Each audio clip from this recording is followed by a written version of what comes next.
નમસ્કાર મિત્રો, સ્વાગત છે તમારું વિડીયોમાં। તમે જોઈ રહ્યા છો દેશ, દુનિયા અને ગુજરાતના તાજા સમાચાર।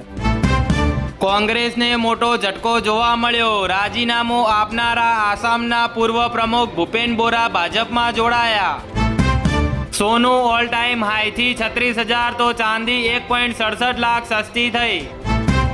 મહારાષ્ટ્રના કદાવર નેતા શરદ પવારની તબિયત ફરી લથડી, પુણેની હોસ્પિટલમાં દાખલ કરાયા। અમરેલીમાં સાવરકુંડલા રંઘોળા હાઈવે પર બે કાર વચ્ચે ભયાનક અકસ્માત, 28 વર્ષીય યુવાનનું મોત થયું, 9 ઇજાગ્રસ્ત બન્યા। અમરેલીમાં લગ્ન પ્રસંગમાં ગાડીનો કાચ તૂટતા જામ્યા જંગના દ્રશ્યો, જયસિંહપરામાં સ્થાનિકો અને જાનૈયાઓ વચ્ચે ઝપાઝપી થઈ। શાળા કે શૈતાનનું ઘર, ઓડિશામાં ધોરણ 7ની બાળકીનું જાતીય શોષણ કરનારા 5 શિક્ષકો ઝડપાયા। અમદાવાદ એરપોર્ટ પર પેટમાં સોનાની કેપ્સ્યુલ છુપાવીને લાવનાર યુવક ઝડપાયો, અધિકારીઓ ચોંક્યા। અમદાવાદના સોલામાં 25 લાખની ઉચાપત, 2 કેશિયરો વિરુદ્ધ પોલીસ ફરિયાદ નોંધાઈ। મૃગી કુંડમાં ડૂબકીના વિવાદ વચ્ચે કીર્તિ પટેલની રાજસ્થાનથી ધરપકડ કરાઈ, જૂનાગઢમાં નોંધાયા છે 3 ગુના। જામનગરમાં ધોરણ 10 અને 12માં 28,417 વિદ્યાર્થીઓ બોર્ડની પરીક્ષા આપશે, તૈયારીઓ પૂર્ણ કરાઈ। વડોદરા સ્પામાં પરપ્રાંતીય યુવતીઓને રાખતા માલિક અને મેનેજર સામે ગુનો દાખલ કરાયો। પ્રાઇવેટ પાર્ટમાં સેનેટાઇઝર છાંટી આગ ચાંપી દીધી, ગુરુગ્રામમાં દુષ્કર્મ પીડિતાની આપવીતી કરાઈ।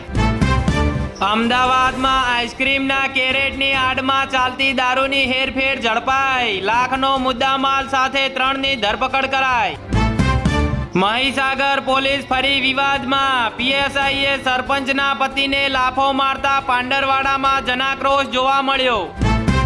વડોદરામાં કન્ટેનરમાં ચોરખાનું બનાવીને ગુજરાતમાં દારૂનો જથ્થો ઠાલવવાનું નેટવર્ક જોવા મળ્યું। જામનગરમાં કાલાવડ તાલુકાના ખરેડી ગામની પરણિતાનો પતિ સાથે ઝઘડો થયા બાદ મનમાં લાગી આવતા એસિડ પી લઈ આપઘાત કર્યો।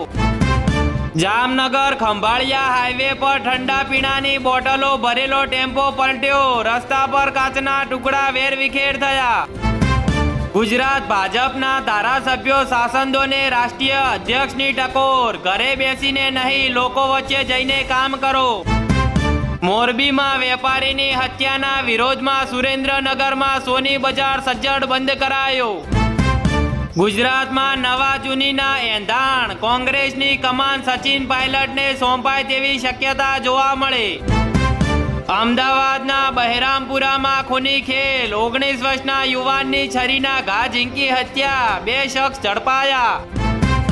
વલસાડના કામરેજમાં પોલીસ ભરતીની દોડમાં હાર્ટ એટેક આવતા વધુ એક યુવાનનું મોત થયું।